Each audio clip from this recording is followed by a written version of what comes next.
Herzièque, justement. Tiens, après la pêche au poisson. Oui, mais tiens, on va passer la chasse aux œufs de Pâques avec vous. Vous allez un petit peu nous déculpabiliser. C'est aujourd'hui, hein, c'était pas hier. Hein. Oui, moi je l'ai fait hier, mais c'est vrai que c'est plutôt le lundi de Pâques. On a envie de prolonger. On peut faire les deux sinon. Vous allez nous déculpabiliser avec le chocolat. C'est bon pour la santé. Bah tiens. Vous voulez une petite prescription chocolatée? Ah oui, oui. Faites-moi une ordonnance. Et c'est pas un poisson d'avril, oui. On est le 1er avril, mais non, ça peut être bon, chocolat noir.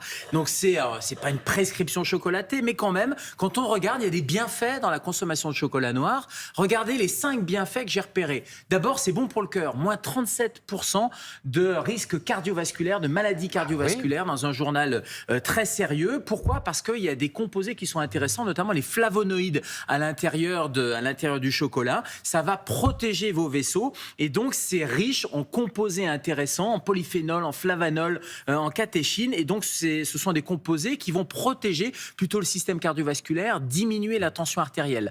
Donc ça protège les vaisseaux, ça diminue le risque de maladies cardiovasculaires, c'est une source d'oligo-éléments aussi. Vous savez, on vous dit à chaque fois prenez du magnésium, du zinc, du fer, bah, ça tombe bien dans le chocolat noir. Bon, il y en a. Un petit carré, tout est là.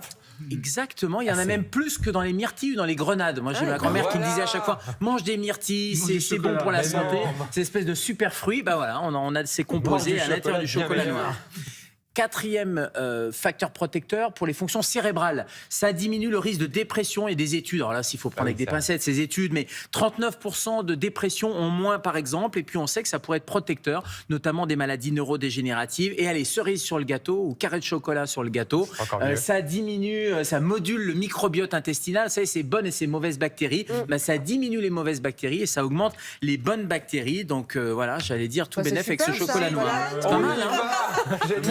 Je douche pas vos envies. Modération après. Alors attention, modération, Oui, c'est parce ça. qu'il y a C'est ce des qui études arrive. qui On disent sent que c'est ce qui arrive. Donc plus de culpabilité, on peut se gaver maintenant. C'est ça, on a votre feu vert, docteur. Non, là, vous n'avez pas bien compris. J'ai pas dit que vous pouvez. voilà. Mais non, j'ai pas dit que vous pouvez vous gaver. Vous allez casser l'ambiance. Le rabat-joie arrive. Non, j'ai pas dit il faut consommer avec modération. Il a raison, Anicet. Deuxièmement, j'ai parlé de chocolat noir. Je sais pas si vous avez bien entendu. Si, j'ai dit chocolat noir à chaque fois. Pas de chocolat au lait. Mais parce que le chocolat au lait, en fait, il y a moins de cacao. S'il y a moins de cacao, vous savez, c'est un peu un système de balance. Plus il y a du cacao, moins il y a de sucre. Et moins il y a de cacao, plus il y a de sucre. Et là, on perd les bienfaits. Donc, il faut que le chocolat soit noir, riche en cacao, du 85% par exemple. Et là, c'est intéressant. Si vous prenez du chocolat blanc, c'est bourré de sucre et il n'y a que le nom qui s'appelle chocolat. Mais c'est pas très intéressant. Et puis, il y a la quantité aussi. Et notamment, c'est la Fondation britannique pour les maladies cardiovasculaires qui dit attention, il faut quand même y aller avec modération. Et 2 carrés de chocolat, ça paraît pas mal dans un régime. 2 à 4 carrés de chocolat noir à 85% par jour. C'est plutôt pas mal. Attendez, pourquoi vous mettez à éviter après 14h le petit chocolat le soir? C'est génial ça. Parce que à l'intérieur, il y a quelque chose qui va être excitant. C'est la caféine, par exemple. Et puis, il y a d'autres acides aminés à l'intérieur qui peut, chez certaines personnes un peu sensibles, empêcher le sommeil. Donc, voilà pourquoi il faut éviter après 14h. Juste, je vous montre rapidement, parce que vous allez peut-être aller à la pêche aux œufs. Chocolat ou pas chocolat? Vous allez voir le premier, là, je vous montre. Vous allez me dire si c'est bon, si on peut en prendre. Oui, parfait ça.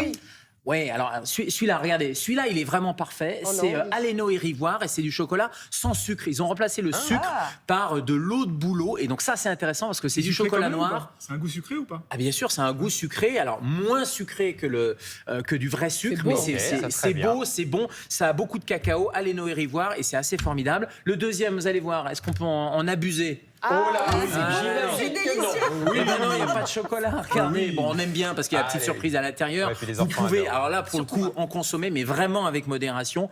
Et puis, il y a tout ce qui est chocolat au lait aussi. Ça, c'est vraiment entre les deux. Le pire, c'est le chocolat blanc. Alors, si c'est chez un pâtissier, c'est plutôt pas mal, mais on privilégie le chocolat noir. Voilà, chocolat noir, 85%. C'est moins sympa, mais c'est meilleur pour la santé. On peut se faire plaisir quand même. Merci, docteur, pour ces prescriptions. Allez,